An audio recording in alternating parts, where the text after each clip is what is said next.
The Blackwood estate stood like a Gothic accusation against the October sky, its Victorian spires piercing the low-hanging clouds as if trying to tear holes in heaven itself. I'd always thought the house looked wrong somehow. Too tall, too angular, its proportions subtly off in ways that made your eyes hurt if you stared too long. Growing up, I'd attributed these effects to my grandfather's peculiar taste in architecture. Now, standing before it 3 days after his funeral, I wasn't so sure. The house had been in our family for 5 generations, each owner adding their own touch of eccentricity to its already questionable design. Great-great-grandfather Theodore had installed the gargoyles that leered from every corner, their faces reportedly modeled after demons he'd seen in fever dreams. Great-grandfather Winston added the stained glass windows, each one depicting scenes from obscure religious texts that no mainstream church would recognize. Grandfather Malcolm, my grandfather, had been content merely to fill the inside with his collection of occult curiosities. The key felt unnaturally heavy in my hand as I approached the front door. The brass was cold despite the warm autumn day, and the lock made a sound like breaking bones when I turned it. Inside, the foyer stretched upward into shadows that the weak sunlight filtering through those heretical windows couldn't quite penetrate. The air smelled of old books, older wood, and something else, something that reminded me of the morgue where I'd had to identify grandfather's body. I made my way to his study, my footsteps echoing off hardwood floors that had been polished by generations of Blackwoods. The house had always felt too big, too empty, but never more so than today. Growing up, I'd at least had grandfather's presence to fill the vast spaces, his voice carrying through the halls as he lectured about forbidden knowledge and lost wisdom. Now there was only silence, broken occasionally by the settling of ancient timber and the whispers of things that might have been mice in the walls. The study door opened with a groan of protest. Everything in this house protested, I'd noticed, like it was all constantly complaining about being forced to exist in our reality. The room beyond was exactly as grandfather had left it, floor-to-ceiling bookshelves crammed with leather-bound volumes, glass cases displaying artifacts that would make museum curators raise their eyebrows and possibly call the police, and that massive mahogany desk that dominated the room like a sleeping beast. I'd always loved that desk as a child. The carvings that covered every surface had fascinated me, intricate scenes depicting battles between angels and demons, or perhaps between things that only pretended to be angels and demons. I used to trace the patterns with my fingers, making up stories about the monstrous figures trapped in the wood. Grandfather would watch me with an odd smile, never correcting my interpretations, but occasionally suggesting darker alternatives that gave me nightmares. The task of clearing out his belongings had fallen to me, his only living relative, with enough twisted curiosity to appreciate his collection. My mother, his daughter, had wanted nothing to do with it. She'd fled this house at 18 and never looked back, building a normal life with a normal husband in a normal suburb. She'd only returned for the funeral, and even then, she'd refused to step foot in the study. "It's not right," she'd said, her voice tight with old fear. "The things he kept in there, the books he read to you. I should never have let him near you after your father died." But she had let him near me, and now here I was, surrounded by the accumulated knowledge of a man who'd spent his life pursuing things that probably shouldn't be pursued. The afternoon light slanted through the windows, casting strange shadows across the hardwood floors. I'd have to work quickly if I wanted to finish before dark. Something about the idea of being in this room after sunset made my skin crawl. I started with the desk drawers, working methodically through decades of correspondence with occult scholars, receipts for items I didn't want to think too hard about, and notebooks filled with grandfather's cramped handwriting. Most of it seemed like standard academic research, though focused on subjects that most academics would avoid.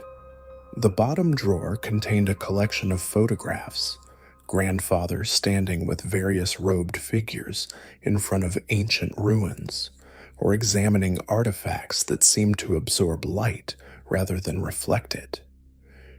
It was while reaching for a pen that had rolled beneath the desk that I found it. My fingers brushed against something that shouldn't have been there, an irregularity in the wood, a seam that didn't match the desk's construction. When I pressed it, something clicked, and a small compartment opened with the whisper of old wood against old wood. Inside was a single book, smaller than the others in his collection, but somehow more substantial. The binding wasn't the processed, uniform leather of modern books. This was rough, uneven, marked with patterns that seemed to shift if you looked at them too long. The spine bore no title, only a series of symbols burned deep into the material. They weren't like any language I'd seen in my grandfather's other books, and I'd helped him catalog plenty over the years. The book seemed to pulse in my hands, like something alive and sleeping. The cover was unmarked save for a single circular design that looked almost like a burn mark. When I ran my fingers over it, the pattern felt warm to the touch, despite the room's chill. The pages were yellow with age, but not brittle. They had an almost organic flexibility to them, and the edges seemed to catch the light in ways that made me question my depth perception. I should have left it there, should have closed the panel and pretended I'd never found it. Later, I would remember this moment with perfect clarity, the last chance I had to walk away. But that wasn't really an option, was it? Not for a Blackwood, not for someone who'd grown up surrounded by forbidden knowledge, who'd been raised on bedtime stories about entities that lurked just beyond the veil of reality. The first page bore a single sentence, written in what looked like dried brown ink. "So you want to summon a demon, you absolute idiot." The handwriting wasn't my grandfather's. It was older, more angular, with flourishes that suggested it had been written with something other than a modern pen. As I turned the pages, I found more writing in different hands, different inks, some black, some brown, some in colors that seemed to shimmer and change as I looked at them. Most were warnings, desperate scrawls and margins, half-finished sentences that trailed off into dark smears. Some were in languages I recognized: Latin, Greek, Hebrew. Others used alphabets I'd never seen before, though somehow I could sense their meaning: danger, warning, death. But threaded through the warnings was something else: instruction.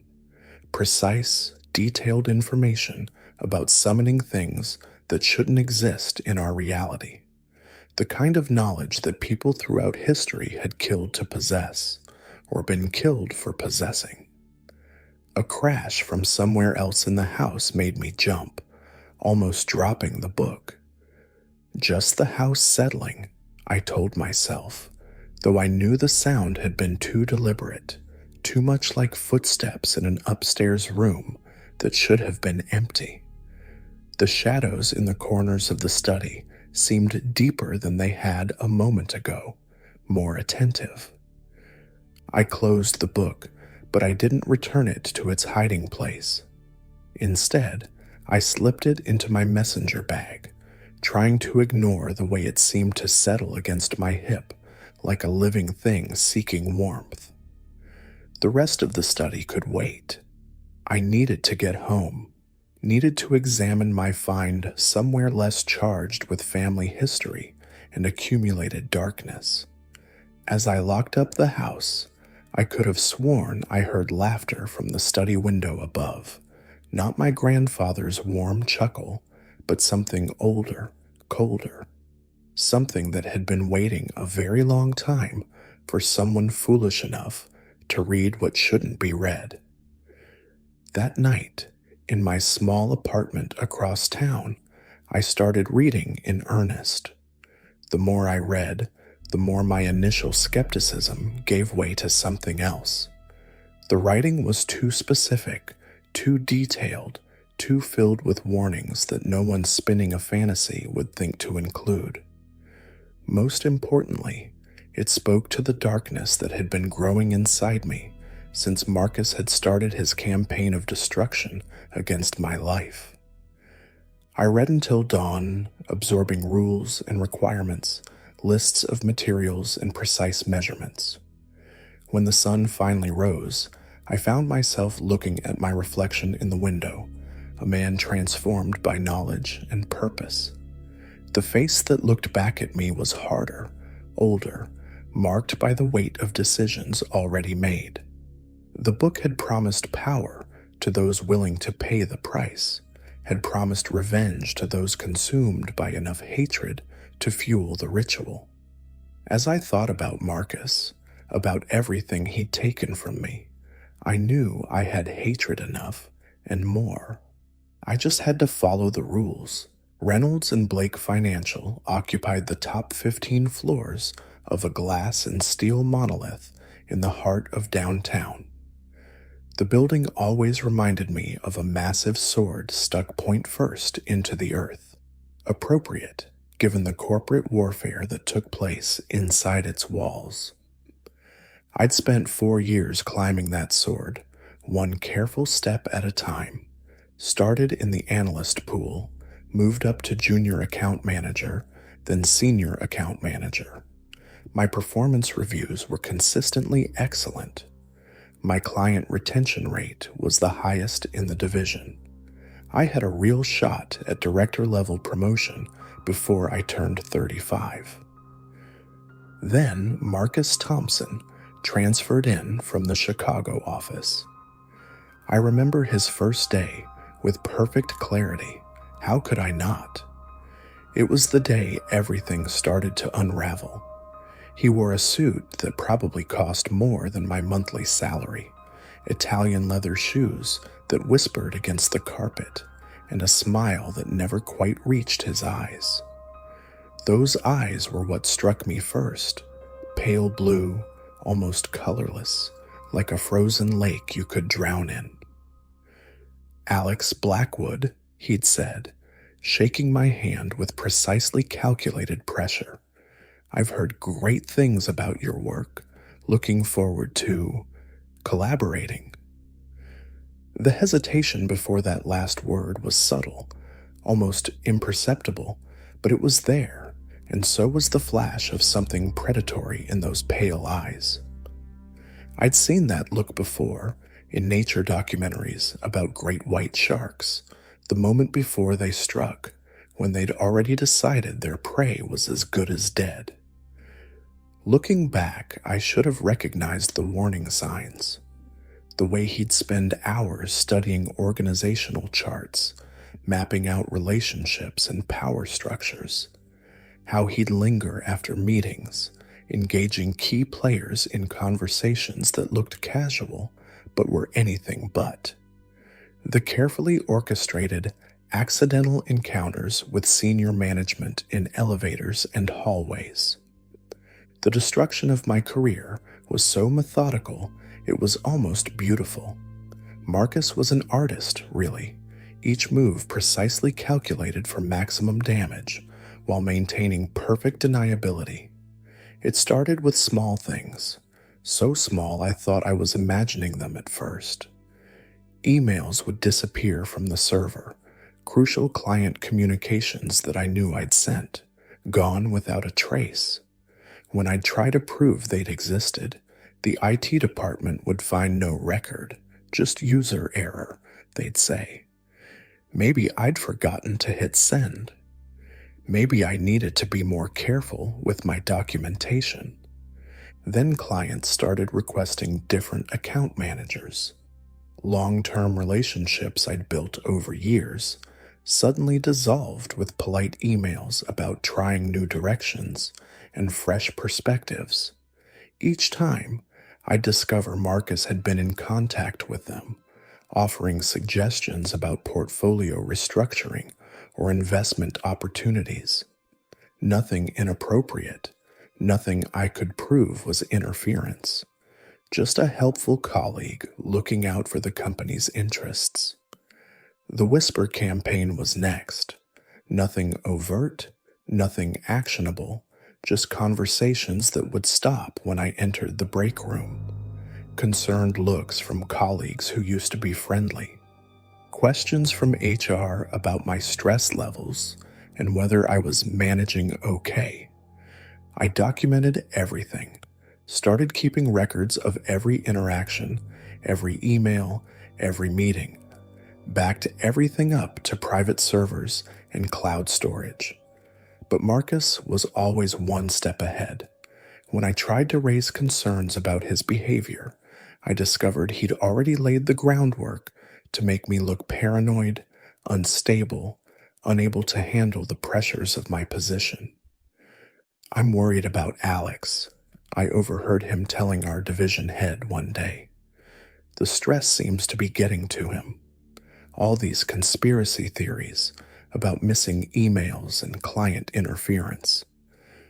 I try to help, but he seems to take everything as a personal attack." The real masterpiece was the Wilson account. I'd spent months putting together a proposal for their pension fund restructuring, late nights, weekends, endless meetings with their board. The morning of the final presentation, I arrived to find Marcus already there, standing at the head of the conference table. "Alex, thank God you're here," he said, that shark smile firmly in place. "I was just explaining to the board how you'd asked me to cover for you. Given your recent difficulties with documentation, I thought it best to review your proposal myself. Good thing, too, found some concerning errors in the risk assessments." I hadn't asked him to cover anything, hadn't shown him the proposal, hadn't even told him about the morning's meeting. But there he was, with a completely different presentation loaded on his laptop, one that made my work look incompetent at best, negligent at worst. When I tried to protest, to explain, I saw only uncomfortable looks from the board members. They'd already decided who to believe: the calm, professional manager expressing concern for his troubled colleague, or the increasingly agitated man claiming conspiracy and sabotage. The Wilson account was worth 8 figures. Losing it wasn't just a setback, it was career suicide. Within a week, I was placed on administrative leave, pending a review of my recent work. Within 2 weeks, HR was suggesting I consider other opportunities that might be less stressful. Sarah left during my 3rd week of leave. She was kind about it, in her lawyer's way of being kind while avoiding liability. "It's not just the job," she said, packing her things into neat, labeled boxes. "You've changed, Alex. The paranoia, the obsession with Marcus, the constant anger. I barely recognize you anymore." I tried to explain, to make her understand that the paranoia was justified, that the anger was natural. But I heard myself as I spoke, heard how it sounded. Conspiracy theories, persecution complexes. The desperate justifications of a man who couldn't accept his own failure. The day Marcus's protege, a kid fresh out of business school with a fraction of my experience, was given my corner office, I went home and seriously contemplated ending it all. Instead, I got blind drunk and passed out in my grandfather's study, surrounded by his books on demonology and ancient curses. When I woke up the next morning, he was dead. A stroke, they said. Natural causes. But when I found that book, hidden away where no one was meant to find it, I couldn't help but wonder. The timing was too perfect, the opportunity too precise, almost as if something had been waiting, watching, knowing exactly when I would be ready to read words that shouldn't be read. The first page asked if I wanted to summon a demon. Looking at my ruined career, my empty apartment, my life systematically dismantled by a man with shark eyes and a perfect smile, I knew the answer. Yes, God help me, yes. The book lay open on my kitchen table, its pages casting shadows that seemed too deep, too angular for the simple overhead light. I'd spent days reading it, cover to cover, absorbing its warnings and requirements. Now, with a legal pad full of notes and a mind full of darkness, I began to understand the true complexity of what I was attempting. Rule 1 glared up from the page like an accusation. Never attempt this ritual if you have pure intentions. Demons aren't genies or fairy godmothers. They feed on darkness. If you're seeking justice or trying to right a wrong, look elsewhere. They only respond to pure, selfish malice. The margin notes around this rule told their own stories. Different handwriting, different inks, different centuries, but all carrying the same warning. One writer, using what looked like 18th century script, had started a lengthy entry about attempting the ritual to save his dying wife. The entry ended mid-sentence. The ink splattered as if the writer had been interrupted violently. Below it, in different handwriting, "Fool, they don't want your love or your pain, they want your hate." The book explained that demons could taste intention like we taste food. Justice, righteousness, even justified revenge, these were bland, unappetizing. What they craved was the kind of hatred that burns so hot it hollows you out inside. The kind that makes you wake up at 3 a.m. with your teeth clenched and your sheets soaked in sweat. The kind that makes you smile when you imagine someone suffering. I thought about Marcus, about his shark smile and pale eyes, about the methodical way he destroyed everything I'd worked for. The hatred rose up like bile in my throat, and somewhere in the shadows of my apartment, something seemed to stir with interest. The next section was heavily annotated, with diagrams and calculations covering the margins. Rule 2 was deceptively simple. Location matters more than you think, idiot. You need somewhere that's seen death, but not too much death. A place where a single, violent act occurred and was never resolved. More importantly, you need somewhere you can guarantee complete privacy for at least 6 hours. No interruptions, no curious security guards, no random teenagers looking for a place to make out. The book went into extensive detail about why this mattered. Violent death, it seemed, left tears in reality, places where the barrier between worlds was thinner. But too much death, too many tears, and the energy became unfocused, unusable. You needed somewhere marked by a single, perfect act of violence. Somewhere the pain and hatred had been allowed to ferment undisturbed. The margins here contained lists of locations, most crossed out. Churches, deconsecrated by murder, houses where families had died violently, abandoned buildings where terrible secrets lay buried in the foundations. Each entry included calculations, dates, times, cosmic alignments, phases of decay. I started my own list, researching local history through newspaper archives and true crime forums. Every city had its share of darkness, but finding the right kind of darkness, the right vintage of violence, would take time. Rule 3 was where things got technical. Timing isn't just about midnight on a full moon, you predictable fool. You need to wait for when the veil is thinnest between worlds. This happens exactly 66 days after a person dies alone and unmourned. Find that death. Count the days. Don't be late. The book explained the mathematics of death energy, how it dissipated over time, how it interacted with grief and remembrance. A death mourned was a death processed, the energy dispersed through ritual and remembrance. But a death unmarked, unmourned, unclaimed by society, that energy lingered, built up, created opportunities for those who knew how to use it. Think of it like pressure, one margin note read.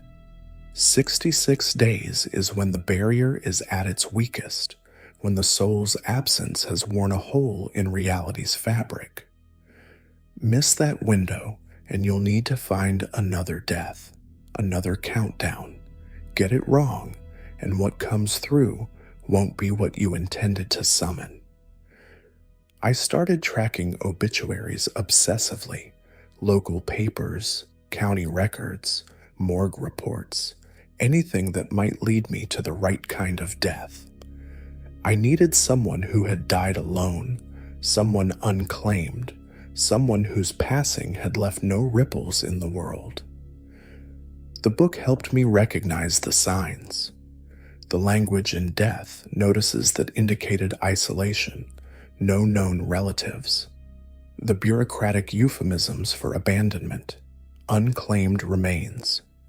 The subtle indicators that someone had slipped through society's cracks. As I searched, I began to notice things. Shadows that moved when they shouldn't. Reflections that didn't quite match their sources. The constant feeling of being watched by something just beyond my peripheral vision. The book had warned about this too, how the mere act of seeking this knowledge would attract attention from things better left unnoticed. The more I studied the rules, the more I began to see patterns I'd missed before. The book wasn't just a set of instructions, it was a map of reality's weak points, a guide to finding the places where our world wore thin. The margins contained what looked like random numbers at first, but after weeks of study, I realized they were coordinates. Not longitude and latitude, but measurements in some other system, describing angles and intersections in dimensions I couldn't quite visualize. One night, unable to sleep, I started plotting these coordinates on my apartment walls, strings connected points, creating geometric patterns that made my eyes hurt. Red for death locations, black for temporal alignments, blue for what the book called resonance points, places where reality had been stretched too thin for too long. The pattern that emerged wasn't anything I could describe in normal terms.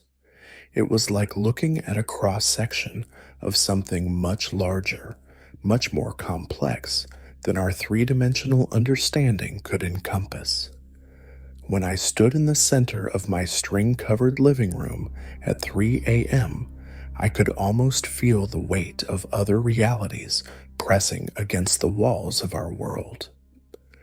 The book had more to say about timing. The 66-day window wasn't arbitrary, it was mathematical. The soul, according to the cramped handwriting of some long-dead scholar, left reality like water draining from a sink. The process took exactly 66 days, and at the end of that time, the hole it left behind was at its most unstable. Think of reality as a membrane, one notation read. Each death punctures it. Most holes heal quickly, sealed by grief and remembrance. But an unmourned death, that hole festers, grows. After 66 days, the edges are perfectly ragged, perfectly weak. That's your window. That's when they can slip through. I started keeping a death calendar. Each potential candidate carefully noted, their 66-day windows mapped out in red ink. Most were useless, claimed by family at the last minute, or given charitable burials that counted as remembrance. I needed something perfect, something clean. The signs of attention from the other side grew stronger as my research deepened. My dreams were filled with geometric impossibilities, with spaces that folded in on themselves and angles that couldn't exist in Euclidean geometry. I'd wake up with equations written on my arms in my own handwriting, formulae that made perfect sense until I was fully awake. The book had warned about this too. The more you understand, the more you become understood, one margin note read. They're watching you learn, watching you prepare. Don't acknowledge them. Don't show fear. Fear attracts the wrong kind of attention. I started carrying the book with me everywhere, its weight against my hip becoming almost comforting. At work, on administrative leave, but still required to check in weekly, I could feel it pulsing gently whenever Marcus was nearby. Its reactions helped me map the patterns of his movements, helped me understand how he operated. He was hunting other victims now. I could see it in the way he circled the newer employees, testing for weaknesses. His methods were the same, the casual conversations that were really reconnaissance, the helpful suggestions that were really traps, the friendly smiles that never reached those shark eyes. But I saw something else too, something I might have missed without the book's influence. There was a geometry to his movements, a pattern that seemed almost ritualistic. The way he positioned himself in meetings, the paths he took through the office, they created shapes that reminded me of the diagrams in the book's margins. One day, watching him through the glass walls of the conference room, I realized he wasn't just destroying careers. He was feeding on something. Each ruined life, each shattered psyche, each broken spirit created its own kind of tear in reality. He was farming pain, cultivating hatred, creating perfect conditions for something. That's when I knew I wasn't just seeking revenge. I was racing against time. Whatever Marcus was preparing for, whatever he was feeding, I had to complete my ritual first. The book seemed to grow warmer against my side, as if pleased by this realization. In my pocket, my phone buzzed with a news alert. Another unclaimed death, another soul slipping away unmourned, another potential window. I started calculating the days, 66 of them. The countdown began. The list of required materials filled 3 pages of the book, each item accompanied by specific instructions written in that same brown ink that wasn't ink at all.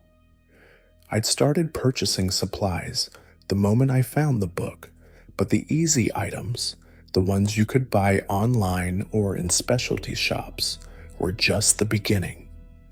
Black candles made from rendered fat, but not just any fat. The book was explicit about the source, describing a process that made me glad I lived alone. No one could hear me retching at 3 a.m. as I followed the instructions, working by candlelight because the process couldn't be witnessed by artificial illumination. Salt from the Dead Sea wasn't difficult to acquire, but it had to be purified through a specific ritual. 7 days of soaking in water collected during a new moon, filtered through cloth woven by someone who died while making it. I spent 2 months tracking down a bolt of unfinished fabric from an 1800s textile mill accident. The silver knife posed its own challenges. It couldn't just be any blade that had never touched food. It had to be forged with specific intent. I found an artisan blacksmith 2 states over who asked no questions when I provided the peculiar materials and specifications. His eyes never met mine as he worked, and his hands shook when he handed over the finished blade. But these were just the common items, the basic tools. The book's margins contained warnings about the real challenges, the components that couldn't be bought or commissioned. Soil from an unmarked grave, the book demanded. Not a potter's field, not a mass grave. Find someone deliberately hidden, someone buried in secret with hatred in their heart. I spent weeks researching unsolved disappearances, cross-referencing them with property records and geological surveys. The book helped, its pages sometimes falling open to reveal relevant newspaper clippings that I knew hadn't been there before. Sometimes I'd wake from nightmares with coordinates scratched into my arms, leading me to locations I'd never have found otherwise. The grave was in the woods behind an abandoned farm, marked only by a tree that grew at an impossible angle. The soil there was darker than it should have been, and when I dug, the earth seemed to pulse with a rhythm that wasn't quite a heartbeat. Water from a source where someone has drowned was next on the list. The death must have been from betrayal, not accident or suicide. Find where trust died before the body. This required diving into local history, into police reports and old newspapers. I found what I needed in Miller's Pond, a seemingly peaceful body of water where, in 1983, a teenage girl had drowned after her boyfriend held her under as a joke. He claimed he hadn't realized she couldn't swim, that he'd just been playing around. The jury believed him. The pond didn't. When I went to collect the water at midnight, the surface was glass smooth despite the wind. My reflection showed someone else's face when I leaned over, a girl with accusation in her eyes and algae in her hair. I filled the jar quickly and didn't look back as I left. The hardest item was listed simply as ashes of regret. The book elaborated, burn something you love, not something you loved once, not something you might love again. Choose well. You only get one chance at this kind of pain. I knew immediately what it had to be. The photograph was the only one I had of Sarah and me together, taken 2 months before everything fell apart. We were at her family's lake house, the sunset making her hair glow like a halo. She was looking at me with such love, such trust, before Marcus's whispers poisoned everything, before the paranoia and the anger consumed me, before I became someone she couldn't recognize. Burning the photograph wasn't as simple as just setting it alight. The book demanded ritual, precision, and most importantly, pain. The fire had to be started with matches made from a hangman's tree. The photo had to be burned at exactly the hour when the memory it captured was made, and I had to feel every moment of it, let the loss carve new hollows in my soul. I waited until sunset on a Thursday, the same time of day, the same day of the week as when the photo was taken. The book's pages had turned warm against my fingers as I read the instructions one final time, the brown ink seeming to move on its own, forming patterns that burned themselves into my mind. As the match struck, I forced myself to remember everything: the way Sarah laughed when I told bad jokes, the smell of her shampoo on my pillow, the sound of her keys in the door after a long day. Then the later memories: her face when Marcus's lies reached her law firm, the way she stopped meeting my eyes, the growing silence at dinner, the empty closet and the note she left. The photograph caught fire at the edges, and I felt something tear loose inside me. The flames were wrong, too blue, too cold, and they cast shadows that moved independently of the light. In them, I saw other possibilities, other timelines, where Sarah and I were still together, still happy. The book had warned about this too. Don't look too long at what might have been. Those glimpses aren't free. As the last corner of the photo curled into ash, I heard Sarah's voice from somewhere behind me, calling my name the way she used to. I didn't turn around. The book had been very clear about that. The ashes are all that matters, it had said. Everything else is just demons playing with their food. The ashes went into a black jar, marked with symbols I'd learned to draw, but still couldn't read. The moment I sealed it, my phone's screen lit up with a text from Sarah, the first contact in months. I felt something, she'd written. Are you okay? I didn't respond, couldn't respond. The book said any acknowledgement would weaken the power of the sacrifice. The final items were technically simple, but spiritually exhausting. 7 black stones from 7 crossroads, collected at midnight. A length of rope that had been used to bind someone. The dark web was helpful there, though the seller's eagerness made me uncomfortable. Hair from a grieving mother, willing given. That one cost me my last shred of self-respect. Each item had to be stored properly, in containers marked with specific sigils. The arrangements mattered. Some components couldn't be kept in the same room. Others had to be placed in geometric patterns that made my eyes hurt to look at. My apartment became a maze of chalk lines and careful measurements. Every surface covered in protective symbols I had to redraw each morning. The changes in my living space were matched by changes in myself. I lost weight, not from forgetting to eat, but because food had lost all taste. My dreams were filled with impossible geometries and voices speaking languages that human vocal cords couldn't produce. I'd wake up to find I'd written equations on my walls in my sleep, mathematical descriptions of spaces that couldn't exist in our reality. The book approved of these changes. Its pages seemed to grow warmer when I held it, and sometimes I could swear I felt a pulse matching my own. The margins filled themselves with new notes in my handwriting, though I had no memory of writing them. Most were warnings about steps yet to come, about prices yet to be paid. My weekly check-ins at work became exercises in careful control. Marcus was still there, still wearing his shark smile, but now I could see something else behind his eyes, something that recognized what I was becoming. Sometimes, when he thought I wasn't looking, he would make gestures that looked almost like the symbols from the book. The final component arrived exactly 66 days before my chosen date. A package with no return address, containing a small vial of liquid that smelled like copper and regret.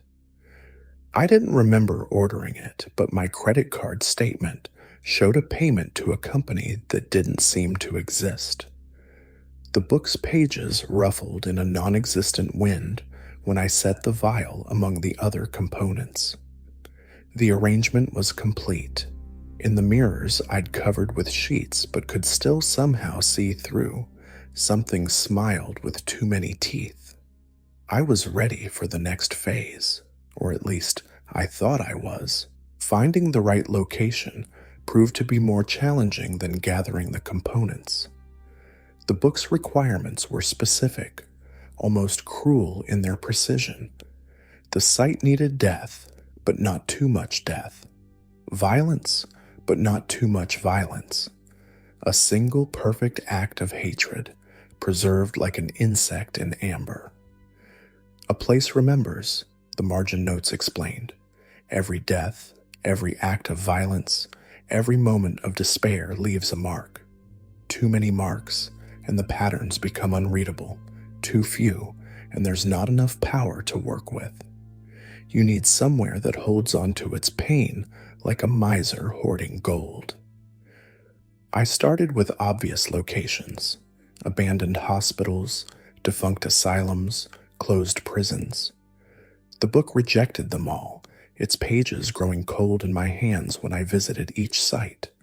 Too much death, too many overlapping patterns of pain and suffering. The energy was there but diffused, like light through frosted glass. Old houses were next. Every city has its haunted mansions, its tragic estates. I researched local history, tracked down properties with dark pasts, murder houses, suicide scenes, places where families had torn themselves apart. But again, the book remained cold. These locations had been processed, their tragedies absorbed into local folklore and true crime documentaries. The power had been diluted by too many curious eyes, too many ghost hunters with their EMF meters and digital recorders. It was the book that led me to the Storage King facility, though not directly.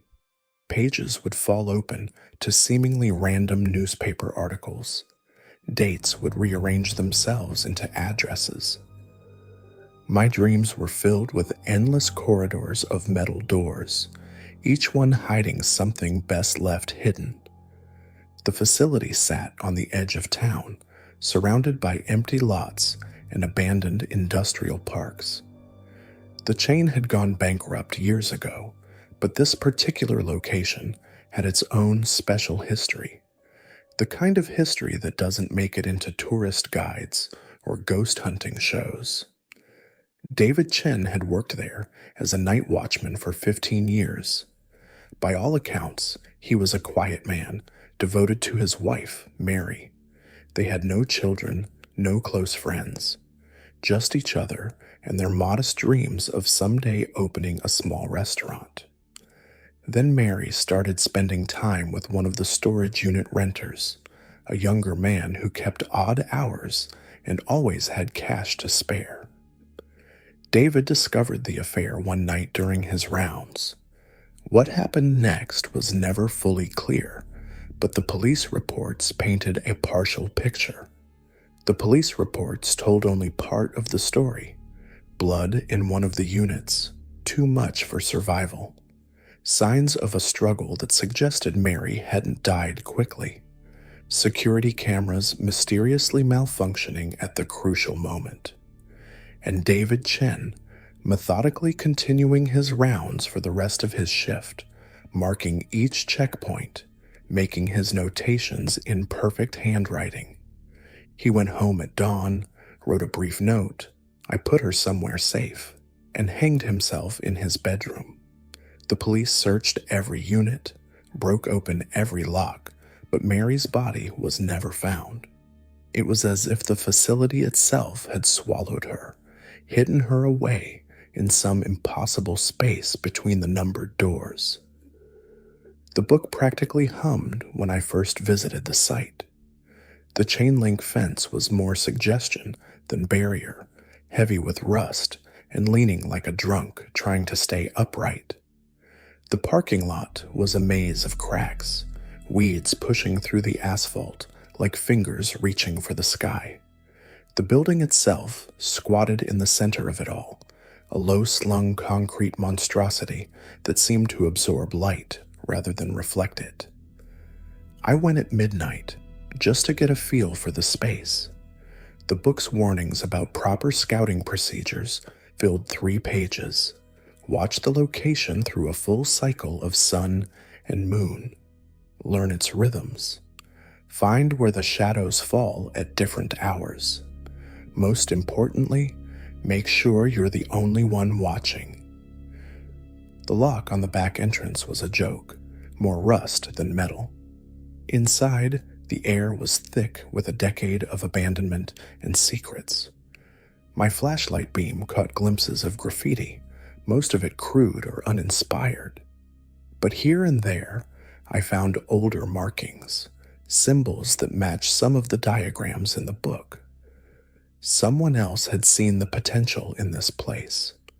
The corridors were laid out in a pattern that only looked random. Standing in certain intersections, I could feel the geometry of the place pulling at something inside me. The book had mentioned this. Some buildings are built according to plans drawn in hell, not by design. The architects never know what they're channeling, but the angles add up to something that shouldn't be possible. I spent weeks studying the layout, mapping energy flows and shadow patterns. The book helped, its pages sometimes revealing floor plans that couldn't have been there before. I learned which corridors to avoid, which intersections felt wrong even by the standards of what I was planning. Some doors, I discovered, didn't always lead to the same places at night as they did during the day. Unit 333 became my focus. It sat at what the book called a nexus point, where multiple lines of power crossed. The unit itself was unremarkable, a standard 10x10 space with concrete floors and metal walls. But something about it felt right. The air was always colder inside, no matter the external temperature. Sound behaved strangely, echoes lasting longer than they should. And sometimes, if I stood very still, I could hear something that might have been humming or might have been crying. Preparing the space took another 2 weeks. First, the cleaning, not just physical, but metaphysical. The book provided recipes for washes and unguents that had to be applied in specific patterns. Some ingredients I recognized from my earlier gathering. Others appeared mysteriously in my apartment, usually after particularly vivid nightmares. The walls needed preparation too. Symbols drawn in mixtures I tried not to think too much about. Measurements so precise they made my instruments malfunction. I'd spend hours getting a single line perfect, only to return the next day and find it had shifted slightly, as if the metal itself was trying to align with some other geometry. I began to notice changes in myself as I worked. My dreams were full of numbers that didn't exist in any human mathematics. I'd wake up with symbols carved into my palms that would fade by noon. Sometimes I'd catch glimpses of my reflection in the unit's metal walls, and the person looking back wouldn't quite match my movements. The book approved of these changes. Its pages grew warmer when I held it, and the margin notes began to address me by name. New instructions appeared daily, written in my own handwriting, but documenting things I couldn't remember learning. The line between research and revelation became increasingly blurred. One night, about halfway through the preparations, I saw someone else in the facility, a figure at the end of a corridor that shouldn't have had an end. It looked like David Chen, based on the old employee photos I'd found, but something was wrong with the angles of his face. He raised a hand in what might have been greeting or warning, then stepped sideways into a shadow and vanished. The book had warned about this too. The more you prepare a space, the more it prepares you. The veil gets thinner on both sides. Just remember, anything you see watching you work isn't there to help. As the preparation neared completion, the unit began to feel less like a storage space and more like something else. A mouth, maybe, or a door to somewhere that doors shouldn't lead. The air developed a weight to it, a presence that made breathing feel like drowning in something thicker than air. Perfect. It was absolutely perfect. The diagrams in the book depicting the ritual circle looked deceptively simple at first glance, a series of interlocking rings and symbols that any reasonably skilled artist could reproduce. It wasn't until I started studying the measurements that I understood why the book had devoted 40 pages to this single element. The circle isn't for protection, you naive fool, the book warned. It's a lens, a focus, a way of giving shape to something that exists in more dimensions than your mind can handle. One wrong line, one imperfect curve, and what comes through won't be what you intended to summon. Worse, it won't be bound by the shape you've drawn. The basic structure required 3 concentric circles, each with a radius that made my calculator throw errors. The numbers weren't just precise, they were impossible, extending into decimals that never ended and never repeated. The book provided approximations, but each one came with pages of warnings about the consequences of rounding to the wrong decimal place. 2.31 meters for the outer circle, one margin note read. Not 2.32 and not 2.30. Either will create resonances that attract entities that feed on mathematical precision. They'll solve you like an equation, reducing you to your simplest terms. I converted my apartment's spare bedroom into a practice space, covering the floors with paper and spending hours drawing and redrawing the patterns. My hands cramped, my eyes burned. I went through dozens of pieces of chalk, hundreds of sheets of paper. The walls became covered with post-it notes showing measurements and angles that somehow added up to more degrees than should have been possible in Euclidean geometry. The symbols themselves were another nightmare. Each one had to be drawn in a specific sequence, with strokes flowing in directions that sometimes felt like they were pulling my hand through other dimensions. Some symbols seemed to move when I wasn't looking directly at them. Others left after images that didn't match what I'd actually drawn. Think of each symbol as a word in a language meant to define reality, the book explained. But not our reality. You're learning to write in a tongue that describes spaces and concepts your mind was never meant to process. The headaches are normal, the nosebleeds too.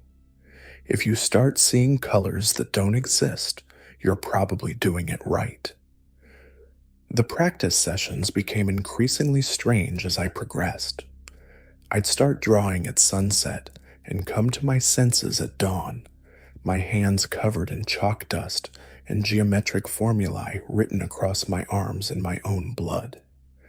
The symbols began appearing in my dreams, rotating through dimensions I could almost understand when I was asleep, but that made my brain hurt to remember while awake.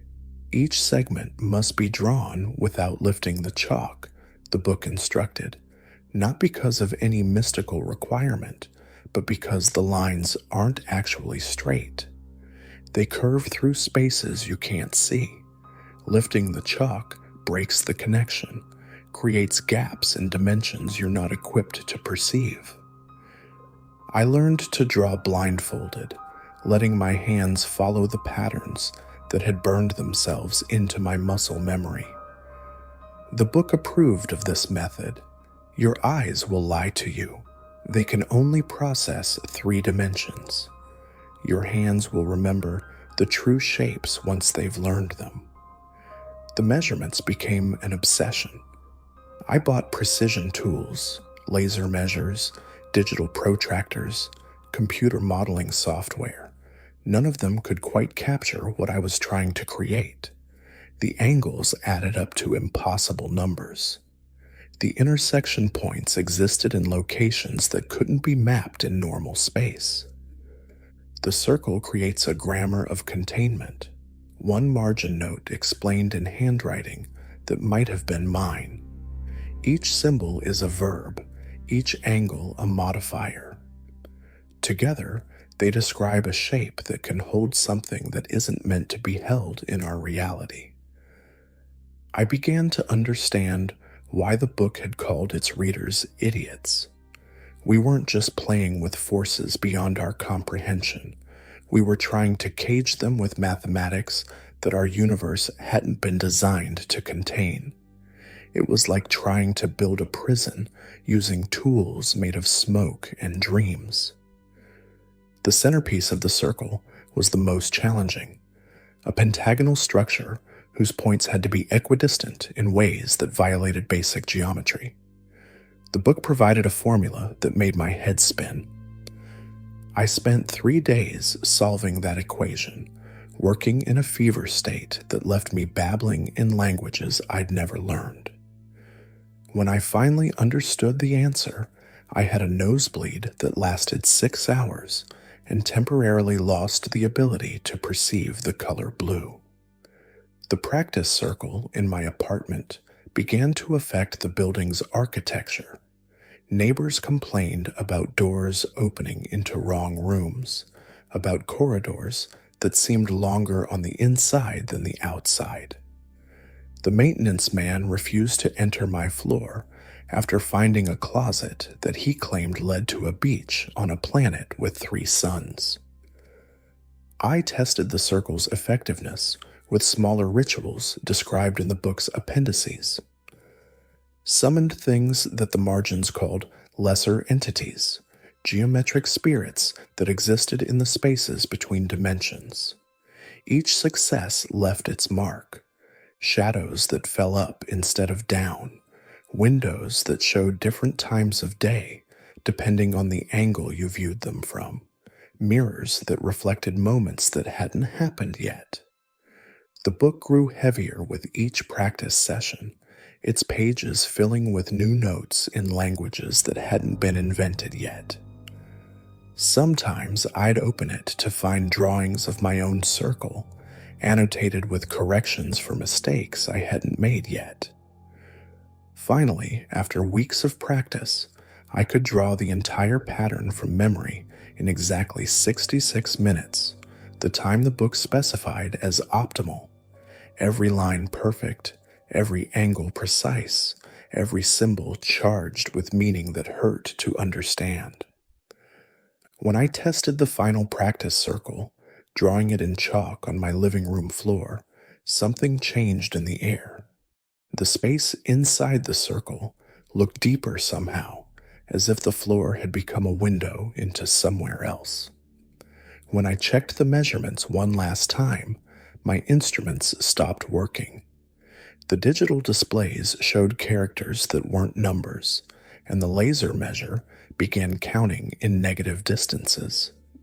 I was ready for the real thing. Or at least, that's what I thought until I opened the book that night and found a new warning written in fresh brown ink. Perfection attracts attention. Are you sure you're the only one who's been practicing? The 66th day dawned gray and cold, the sun struggling to penetrate clouds that seemed to hang unnaturally low over the city. I'd taken a week off work for personal matters, earning another predatory smile from Marcus during my last check-in, if he only knew. The book had been explicit about preparation timing. Begin at noon, when shadows are shortest and reality is most firmly anchored. You'll need that stability later, when the shadows start moving on their own.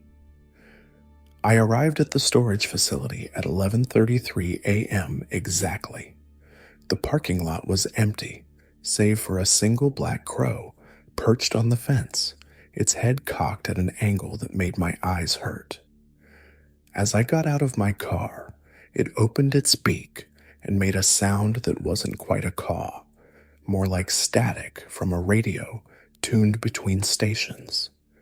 The components had to be brought in a specific order, each one carried separately with precise measurements of time between trips.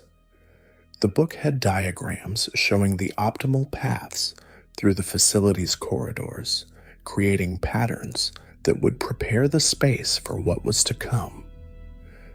First, the chalk, special sticks I'd prepared according to the book's recipes. Ground bone and ash, mixed with other substances I tried not to think about too deeply. Each piece had been marked with symbols that glowed faintly in the facility's dim light. Next came the candles, 23 of them, each one wrapped in silk that had never seen sunlight. The book was specific about their placement. Create a lattice of light that mirrors the constellation Draco as it appeared during the moment of the original fall. The silver knife came third, carried on a cushion of black velvet. Its edge had been honed to impossible sharpness. I'd tested it that morning on a falling hair, watching as both halves fell perfectly parallel to each other. The remaining components followed at precisely timed intervals: jars of graveyard soil, vials of water from death sites, pouches of ash and bone, and less definable substances. Each one had to be placed according to diagrams that seemed to shift and change every time I looked away from them. At precisely 12:33 p.m., I began preparing the space itself. The concrete floor had to be cleaned with a mixture of blessed water and tears. The book had made me cry plenty during the preparation phase, so those were easy to collect. Each swipe of the mop had to follow specific patterns, curves, and spirals that made me dizzy to trace. The temperature in the unit began to drop as I worked. My breath fogged in the air, creating shapes that looked almost like words in languages I'd seen in the book's margins. The walls seemed to pulse gently, like something breathing just behind the metal. At 1:33 p.m., I began laying out the circle's foundation points. Each marker had to be placed with surgical precision, creating a framework for the geometry that would follow. The book had been explicit about this stage. The anchors must be set in our reality before you begin drawing lines that cross into others. I used special markers made of polished bone, each one carved with symbols that seemed to writhe under my fingers. As I placed each one, I felt a slight resistance, as if the air itself was becoming thicker, more reluctant to be pierced by these intrusions from elsewhere. The book lay open on a specially constructed stand, its pages turning by themselves to show relevant diagrams as I needed them. The brown ink seemed more liquid than usual, running and reforming into new patterns that offered additional guidance.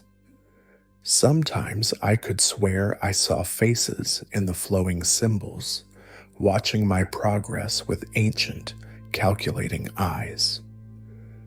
Check your measurements thrice, the book warned, once in our dimensions, once in theirs, and once in the spaces between. If all three don't align perfectly, start again. Better to waste time than to create a door that won't close. My laser measure displayed impossible readings, negative distances, angles that added up to more than 360 degrees, coordinates that made my phone's calculator app crash. I'd learned to trust the older tools, a brass compass that had belonged to my grandfather, a silver ruler marked with measurements that weren't quite inches or centimeters. The air grew colder as I worked, dropping well below what December in our region should allow. Frost began forming on the metal walls, creating patterns that matched some of the symbols in the book. The light from my battery-powered lanterns took on a bluish tinge, casting shadows that moved independently of their sources. At 2:33 p.m., I began placing the candles. Each one had to sit on a small disc of consecrated silver, positioned at points where the yet undrawn circle would intersect with itself in ways that Euclidean geometry insisted were impossible. The book provided a formula for calculating these points. When alpha intersects omega across the ninth dimension, the resonance creates a node suitable for anchoring our reality to theirs. Place the flames where the worlds blur. As each candle was positioned, the air around it seemed to bend slightly, like heat waves rising from hot asphalt. But these distortions bent toward the candles rather than away, as if reality itself was being drawn to these points of future illumination. The components came next, each one placed with precise timing and positioning. The graveyard soil had to be arranged in a pattern that mimicked the constellation Draco, but as it would appear 66 days in the future. The water from death sites needed to form a perfect inverse of this pattern, creating a symmetry that made my eyes water when I tried to perceive it directly. At 3:33 p.m., with everything in position, I began the final preparations for the circle itself. The chalk felt alive in my hands, vibrating with a frequency that made my teeth ache. The book had warned about this. The tools know what they're about to be used for. They hunger for it. Don't let their eagerness rush you. Precision matters more than their desires. The first line I drew seemed to sizzle slightly, leaving a mark that looked deeper than mere chalk should create. The concrete beneath it had changed texture, becoming something that wasn't quite stone anymore.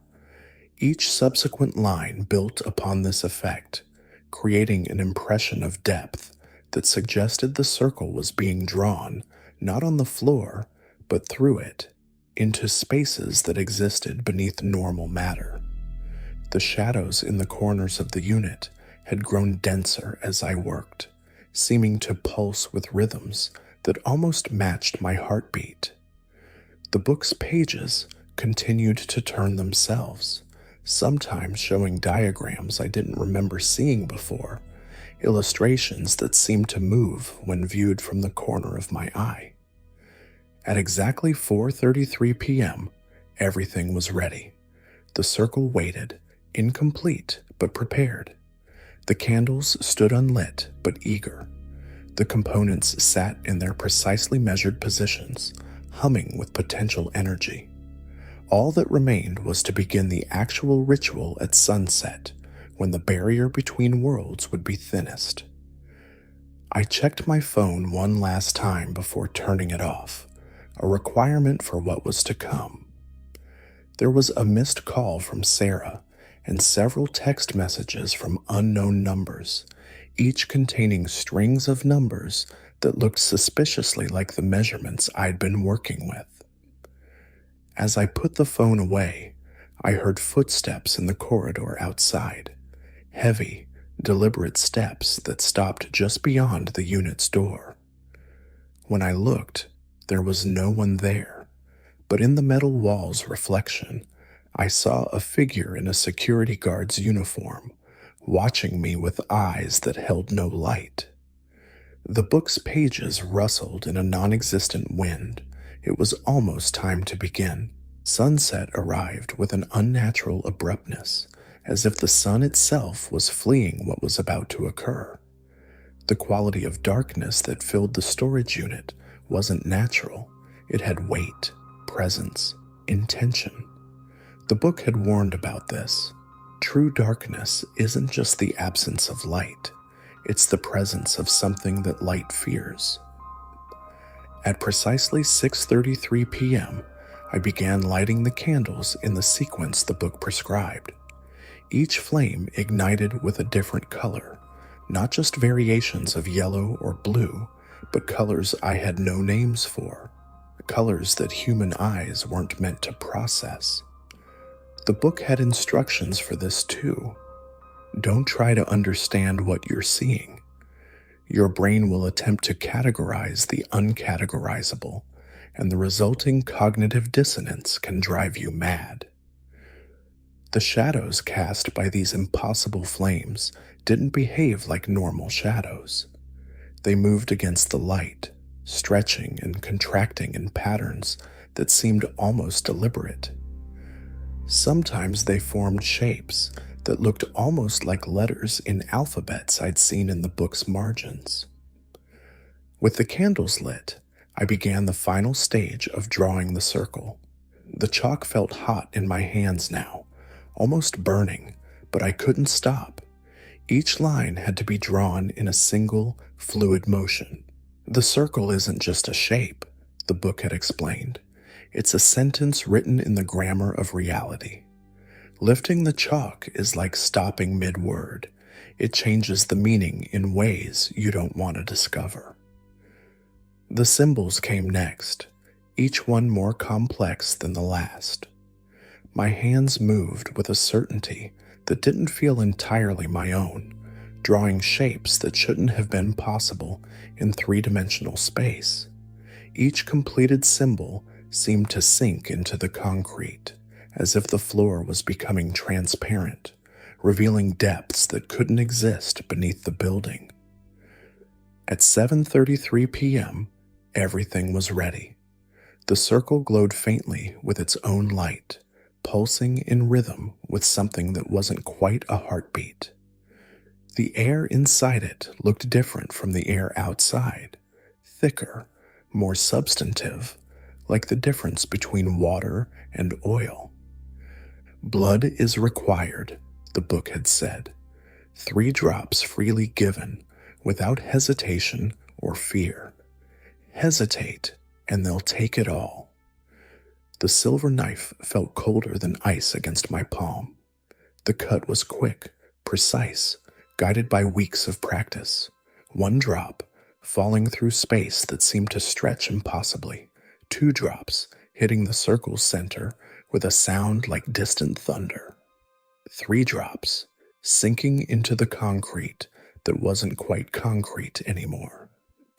Then came the words. The words weren't in any human language. The book had spent pages explaining why.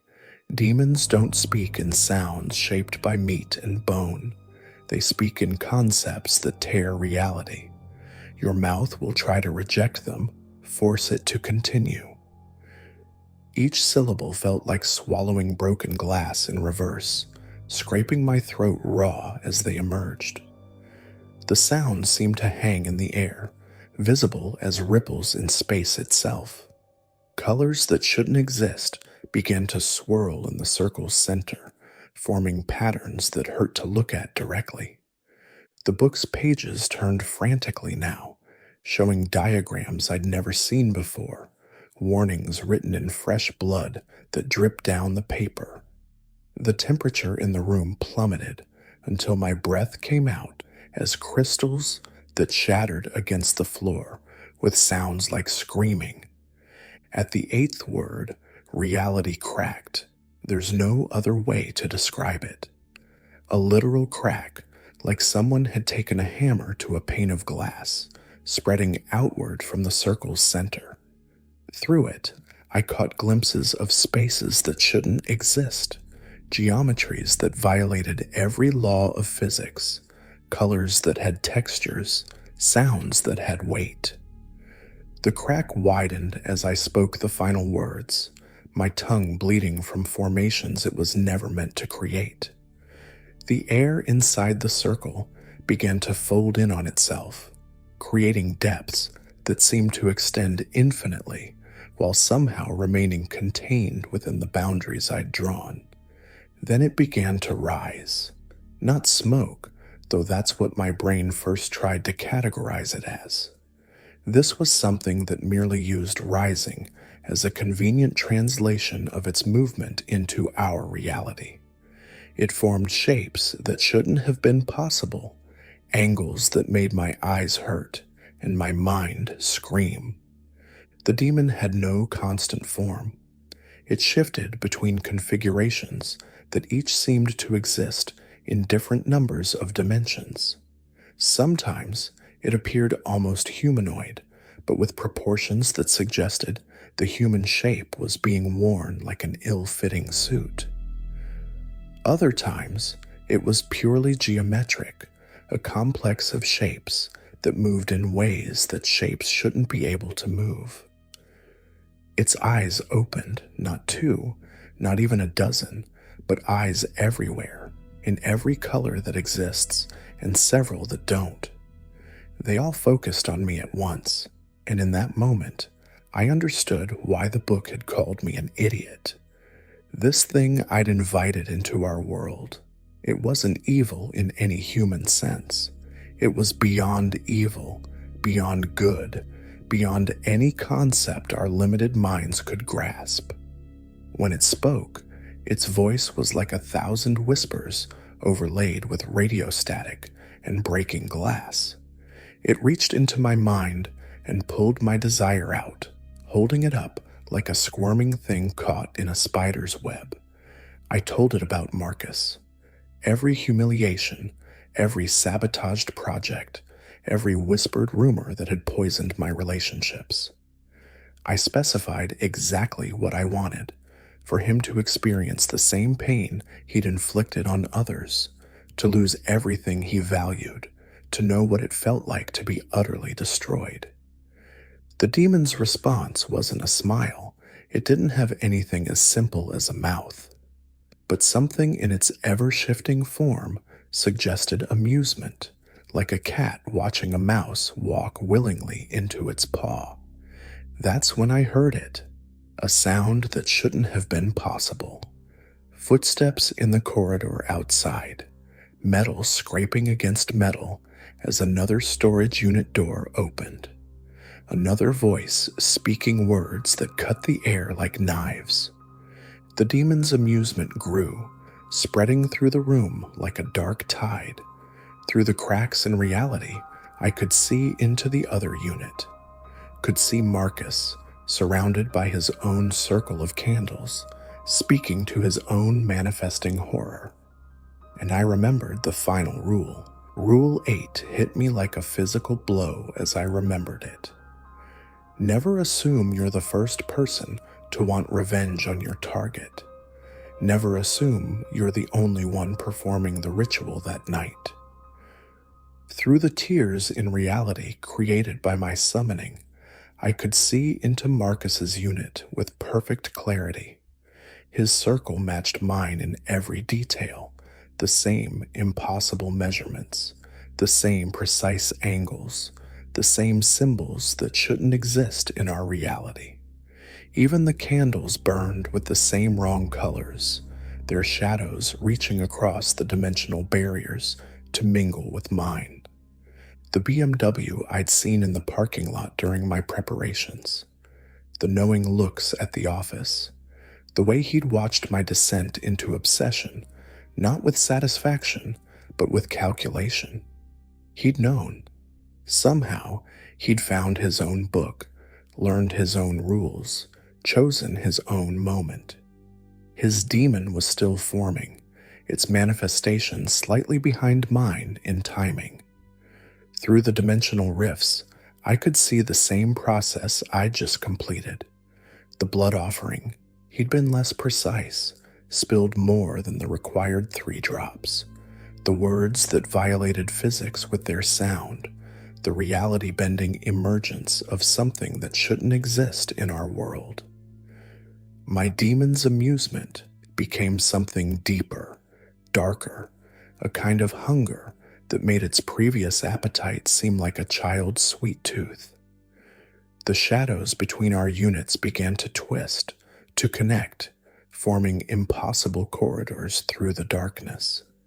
Both circles began to pulse with the same rhythm, like two hearts synchronizing their beats. Then the demons spoke, not to us, but to each other.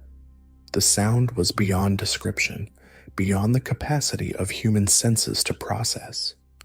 It wasn't language as we understand it, but rather the sound of reality being rewritten, of possibilities being rearranged at a fundamental level.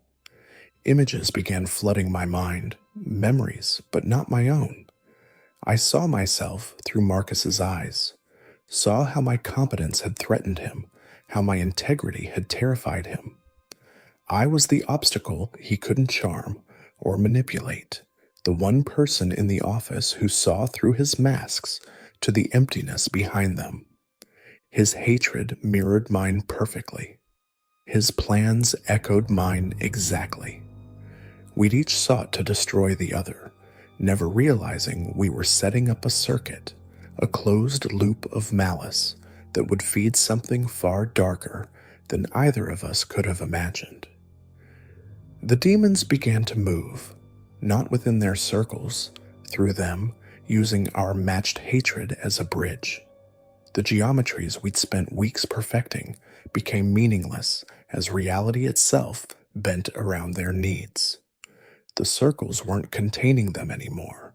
They were focusing them, like lenses, concentrating light into fire. I tried to run. Of course I tried, but the door had vanished, replaced by a wall of writhing shadows.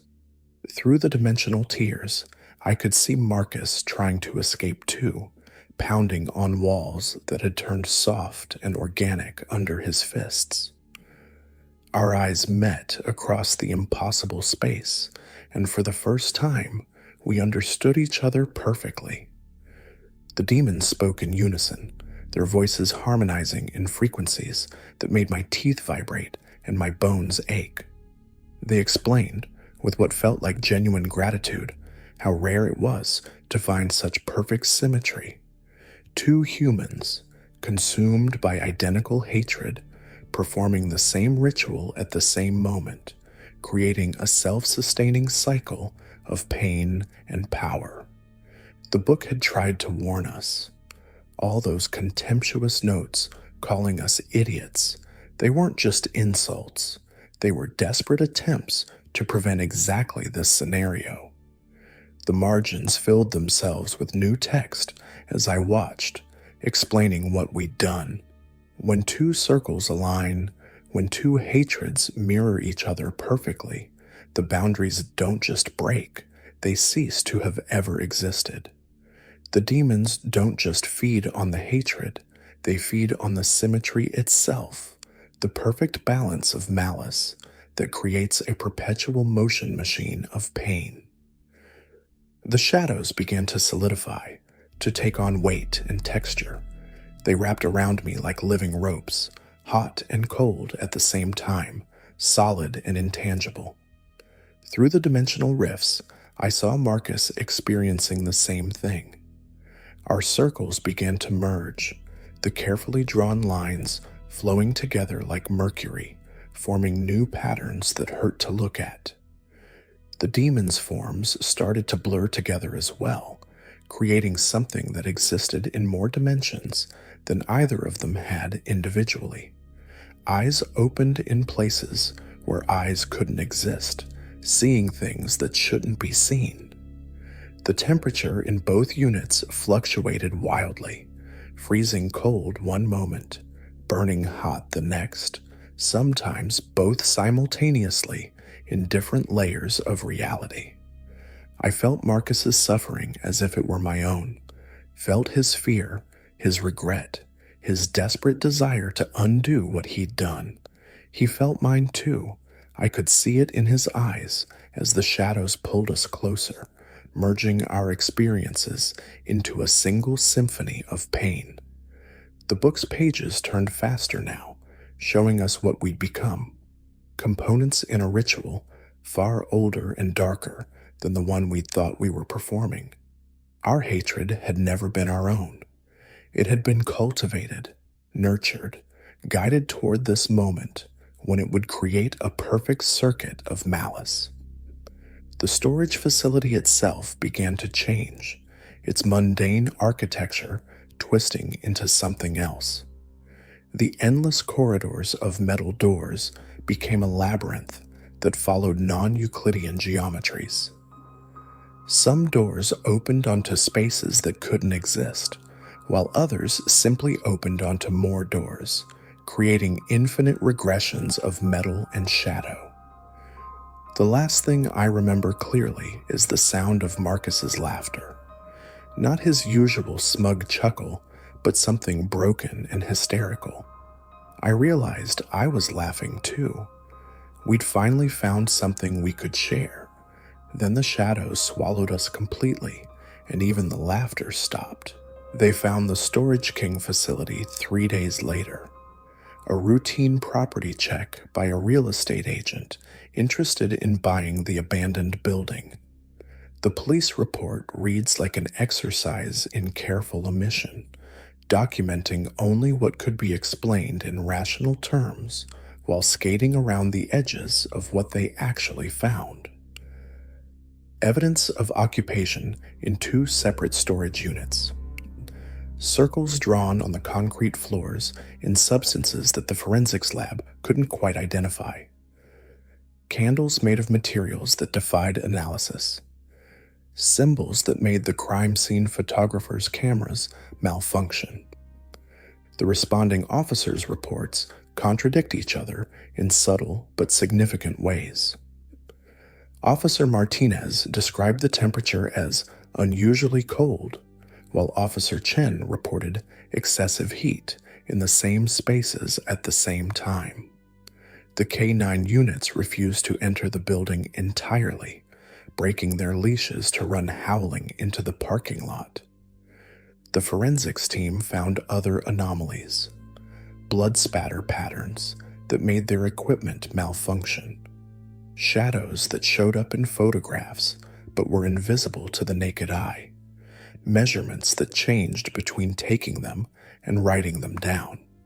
One investigator quit the force after spending 20 minutes analyzing the symbols drawn in both units. His resignation letter consisted entirely of geometric equations, but they never found us, just like they never found David Chen's wife all those years ago. The storage facility burned down a week later, taking all physical evidence with it. The fire marshal's report calls it electrical, despite the fact that the power had been disconnected for a decade. The report doesn't mention how the flames burned in colors that don't exist, or how the smoke formed patterns that made witnesses forget their own names. Our disappearance caused a brief stir at Reynolds and Blake Financial. The initial investigation focused on mundane explanations: workplace violence, murder-suicide, 2 employees who had finally taken their rivalry too far. They found evidence of our mutual harassment, our escalating conflict, the paper trails of careers intersecting in destruction. The HR files painted a picture of systematic sabotage on both sides. Projects derailed, clients poached, complaints filed and dismissed. One interview subject described us as 2 snakes eating each other's tails. They didn't know how literally accurate that description would prove to be. Sarah came to my apartment when they declared me legally dead. She was the only one who showed up to collect my things. While cleaning out my desk, she found my notes about the ritual, the practice drawings of the circle. She burned them immediately, though she never told anyone what she'd found. That night, her dreams were filled with geometries that shouldn't exist, and she woke up speaking languages she'd never learned. Marcus's possessions met a similar fate. His sleek downtown condo was filled with mirrors that didn't reflect quite right, and windows that showed different times of day, depending on the angle you viewed them from. The cleanup crew reported strange occurrences: shadows that moved against the light, numbers that wrote themselves in frost on the glass, sounds that seem to come from everywhere and nowhere. Both our cases remain officially unsolved. Local police classified them as suspected homicides, though they never determined which of us might have killed the other. The FBI briefly investigated a possible link to other disappearances. It turns out we weren't the first people to vanish from that storage facility, nor the last. The land where Storage King stood remains vacant. Development plans fall through for reasons that don't quite make sense.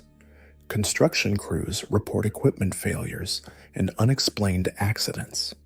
At night, locals say they can sometimes see lights moving behind the chain link fence, though there's nothing there but empty concrete.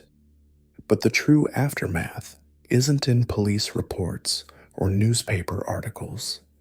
It's in the subtle changes that rippled out from what we did, the way reality sits slightly differently around the edges of that empty lot, the strange dreams that plague people who live nearby, the way certain numbers don't quite add up anymore in that part of town. The book is out there somewhere. Maybe you've already found it, hidden in some secret place, waiting for someone angry enough and desperate enough to ignore its warnings. Maybe you're thinking about your own Marcus, your own need for revenge. If you're smart, you'll stop reading now. Burn these pages, salt the ashes. Forget what you've learned, but you won't, will you? I can feel your anger, your pain, your absolute certainty that you'll be the one to do it right. That's how it spreads. That's how it feeds. The demons are patient. They can wait. They know that somewhere, someone else is reading these same rules, planning their own revenge. And when the circles align, when the hatred resonates at just the right frequency, they'll feast again. Just remember, we warned you. Found as a series of text files on a USB drive in an unmarked envelope. Security footage shows no one entering or leaving the building at the time it was delivered. The drive contains no other files, and all attempts to trace its origin have failed. The original files appear to corrupt any storage device they're copied to within 66 days. Additional note: recent reports indicate that a new employee at Reynolds and Blake Financial has been asking questions about the old storage facility. Security cameras show them carrying a leather-bound book with strange symbols on its spine.